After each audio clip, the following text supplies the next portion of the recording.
नमस्कार, मी डॉक्टर मच्छिंद्र बांगर महाराष्ट्रातील आणि देशातील हवामान परिस्थिती संदर्भात ताजा अंदाज देणार आहे.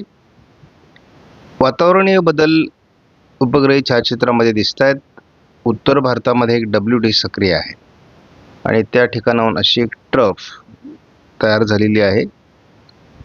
त्यामुळे या ट्रफचा पावसासंदर्भात प्रभाव निर्माण होऊ शकतो. पूर्व भारतातही मान्सूनची वाटचाल गतिमान आहे. या ठिकाणी अरबी समुद्रामध्ये देखील मोठ्या प्रमाणात बाष्प आहे. काल मान्सूनने पूर्व भारताकडून या ठिकाणावरून काही प्रमाणात प्रगती केलेली होती. आज मात्र दोन्ही दिशेने प्रगती होण्याची शक्यता आहे. आज 10 तारखेला देखील महाराष्ट्रामध्ये सर्वदूर येलो अलर्ट देण्यात आलेला आहे.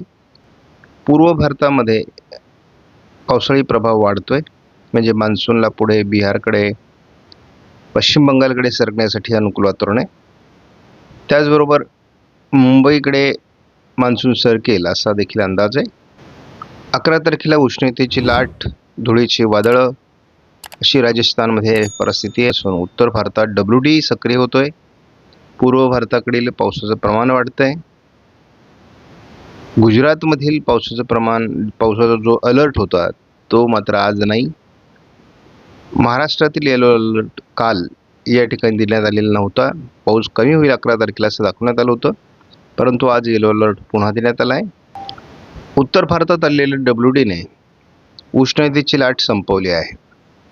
मात्र धुळीची वादळं राजस्थानमध्ये निर्माण होऊ शकतात. उत्तर भारत, मध्य भारतामध्ये मोठ्या प्रमाणात पावसाची शक्यता आहे. अगदी त्याचा छत्तीसगड, विदर्भापर्यंत प्रभाव आहे आणि यामध्ये WDचा प्रभाव असल्यामुळे गारपीट होण्याची शक्यता आहे. दक्षिण भारतात वाऱ्यांचा वेग वाढेल आणि जोरदार वाऱ्यांसह येलो अलर्ट देण्यात आला आहे. मात्र गुजरातसहित कोकणातील पाऊस कमी होण्याची शक्यता 12 तारखेला देण्यात आली आहे. 13 तारखेला मात्र पावसाचा खंड सुरू होतोय. भारतातील अनेक भागातला पाऊस कमी होण्याची शक्यता आहे. महाराष्ट्रामध्ये पावसाची शक्यता 14 तारखेला दाखवण्यात आलेली नाही. 15 तारखेला महाराष्ट्रात पावसाचा अंदाज नाही. एकूण पावसाची परिस्थिती जर बघितली तर आपल्याला या भागामध्ये काही प्रमाणात पाऊस दिसतोय.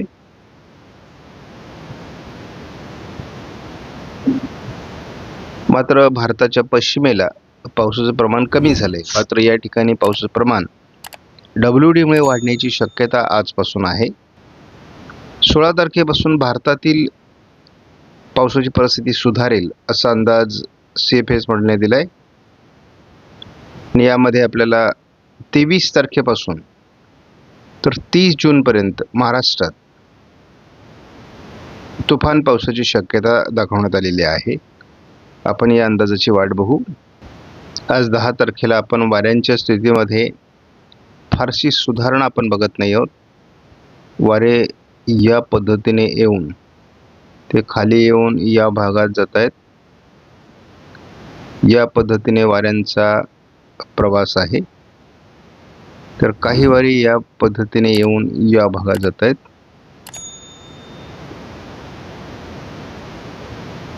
ही वाऱ्यांची स्थिती आहे. GFS मॉडेलने मात्र आपण बघतो चांगल्या प्रकारच्या वातावरणाचा प्रभाव पश्चिम किनारपट्टीला, म्हणजेच कोकण किनारपट्टीला दाखवलेला आहे. यामध्ये वाढ होणं अपेक्षित आहे. 11 तारखेला देखील भारतामध्ये पूर्व आणि पश्चिम अशा दोन्ही शाखा प्रभावी राहण्याची शक्यता आहे. त्यामुळे महाराष्ट्रात या दोन्हींमध्ये असलेल्या ट्रफमुळे पाऊस देखील होण्याची शक्यता आहे.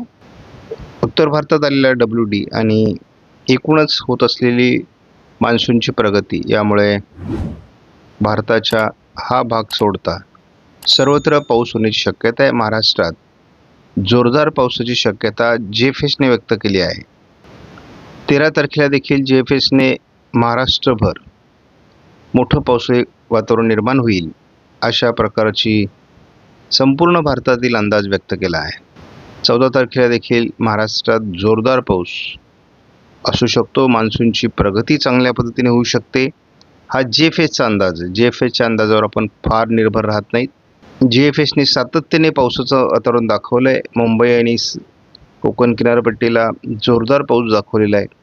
परंतु GFSचा अंदाज तसा मान्सून काळात फार प्रभावी नसतो. 16 तारखेला देखील GFS मॉडेलने महाराष्ट्रात जोरदार पाऊस दाखवलेला आहे. 17 तारखेला देखील पावसाळी वातावरण आहे महाराष्ट्रामध्ये. 18 तारखेला थोडी वाऱ्यांची दिशा ही या दिशेने बदलते आणि कमी दाबाचं क्षेत्र थोडं या ठिकाणी येऊ शकतं असा अंदाज देण्यात आला आहे. या भागात हे मोठं पावसाळी क्षेत्र आहे. 19 तारखेला देखील भारताच्या अनेक भागात आणि खास करून कोस्टल लाईनमध्ये म्हणजे सुरतपासून केरळपर्यंत पावसाचं प्रमाण वाढेल असा GFSचा अंदाज आहे. संपूर्ण भारतात पावसाचं प्रमाण वाढणार आहे. इथं मात्र आपण ECMWF मॉडेलचा अंदाज बघत असतो. आज 10 तारखेला पूर्व विदर्भामध्ये पावसाची शक्यता व्यक्त करण्यात आलेली आहे. त्याचबरोबर अगदी या मोठ्या भागावर पावसाचं प्रमाण वाढण्याचा देखील अंदाज आहे. उद्या 11 तारखेला मात्र पावसाचं प्रमाण कमी होऊ शकतं की आता केवळ घाटमाथ्यावर आणि कोकण किनारपट्टीला थोडं ढगाळ वातावरण पावसाची शक्यता आहे. थोडी विदर्भामध्ये पावसाची शक्यता आहे ECMWF मॉडेलनुसार. 12 तारखेला मात्र आपल्याला दिसते की स्थानिक वातावरणाची शक्यता मॉडेल दाखवते. त्यामुळे हवामानात काय बदल होणार आहे ते आपल्याला बघावं लागणार आहे. 14 तारखेला वातावरणीय बदल आहेत. या भागामध्ये पावसाळी क्षेत्र विकसित होणार आहे. 14 तारखेलाही तसं पावसाळी क्षेत्र पूर्व विदर्भात आहे. काही ठिकाणी जोरदार पाऊस होईल. कोकण किनारपट्टीला आणि लगतच्या काही जिल्ह्यांमध्ये म्हणजे पुणे, सातारा, नाशिक या भागातल्या पश्चिमी भागामध्ये पावसाचं प्रमाण राहणार आहे. यामध्ये सातारा, सांगलीचाही समावेश आहे. 15 तारखेला पूर्व विदर्भात पावसाची शक्यता आहे. कोकण पट्टीमध्ये पावसाची शक्यता आहे. थोडं स्थानिक वातावरण लगतच्या जिल्ह्यांमध्ये असू शकतं. 15 तारखेला पूर्व विदर्भाकडून अतिशय चांगलं पावसाळी वातावरण तयार होण्याची शक्यता आहे आणि हे वातावरणच मुळात पूर्व शाखेकडून येण्याची शक्यता आहे. त्यामुळे मान्सूनची पूर्व शाखा गतिमान होऊ शकते का हे मात्र बघावं लागणार आहे. त्याच वेळेस आपण बघतो की कोकण किनारपट्टीलाही पाऊस सक्रिय राहण्याची शक्यता आहे. आजच्या अंदाजामध्ये खूप मोठं पावसाळी क्षेत्र पूर्व भारताकडून म्हणजेच बंगालच्या उपसागरातून विदर्भात सरकण्याची शक्यता आहे. त्यामुळे विदर्भात मोठे पाऊस होऊ शकतात. मराठवाड्याच्याही काही भागात म्हणजे यामध्ये हिंगोली, नांदेड, परभणीच्या काही भागात हे वातावरण असू शकतं. 18 तारखेला आणि 17 तारखेला बंगालच्या उपसागरातून येत असलेल्या वादळी प्रणालीमुळे काही वातावरणीय बदल संभावत आहेत. त्यामुळे आपण जो 11 तारखेपासून 21 तारखेपर्यंत खंडाची शक्यता व्यक्त केली ती मात्र कमी होण्याची या ठिकाणी मॉडेल आज दाखवत आहे. त्यामुळे 19 तारखेला या आपण बघतो की खूप मोठं क्षेत्र पावसाचं महाराष्ट्राकडे येऊ शकतं असा अंदाज आहे आणि त्यामुळे खंडाचा पूर्ण प्रभाव संपू शकतो. 20 तारखेला देखील महाराष्ट्रामध्ये जोरदार पाऊस मराठवाड्यामध्ये होऊ शकतो, कोकणात होऊ शकतो, विदर्भात होऊ शकतो. मात्र काही जिल्हे सोडत हा पाऊस होईल. 21 तारखेला देखील वातावरण मोठ्या प्रमाणात बदलतंय. मान्सून कशा पद्धतीने पुढे सरकतो, हवामानात काही बदल होतो का हे आपण बघणार आहोत. तसं 11-12 तारखेला किंवा अगदी 14 तारखेपर्यंत हवामान बदलताना दाखवलं जातं आहे. पूर्व भारताची शाखा प्रभावी होण्याची शक्यता व्यक्त करण्यात येते. त्यामुळे वातावरण बदलत राहणार आहे. 18 तारखेला देखील वातावरण बदलतंय. 20 तारखेलाही वातावरण पोषक आहे. 22 तारखेलाही पोषक वातावरण आहे. आपण 24 तारखेपर्यंत बघतो वातावरण पूर्वेकडून फिरण्याची शक्यता आहे.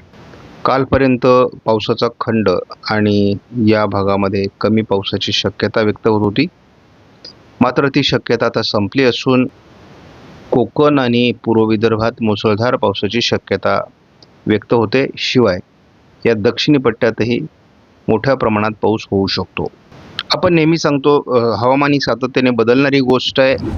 रात्रीमध्ये हवामानात बदल होत असतो, त्यामुळे आपण सकाळ संध्याकाळ 2 वेळेस मान्सून काळात पावसाचा अंदाज देत असतो. आज दुपारनंतर घाटमाथ्यावर चांगल्या प्रकारच्या पावसाचा अंदाज आहे. पूर्व विदर्भामध्ये पावसाची शक्यता दाखवण्यात आलेली आहे.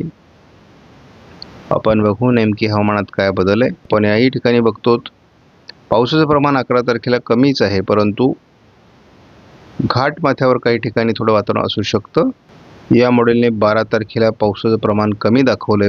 एक हवामानातला बदल असा आहे की बंगालच्या उपसागरातून वातावरण महाराष्ट्राकडे फिरण्याची शक्यता या ठिकाणी दाखवण्यास सुरुवात झाली. त्यामुळे सोलापूर, लातूर, धाराशिव, नांदेड, परभणी या भागात पावसाचं प्रमाण वाढू शकतं. शिवाय कोकण किनारपट्टीतही पावसाचं प्रमाण वाढू शकतं.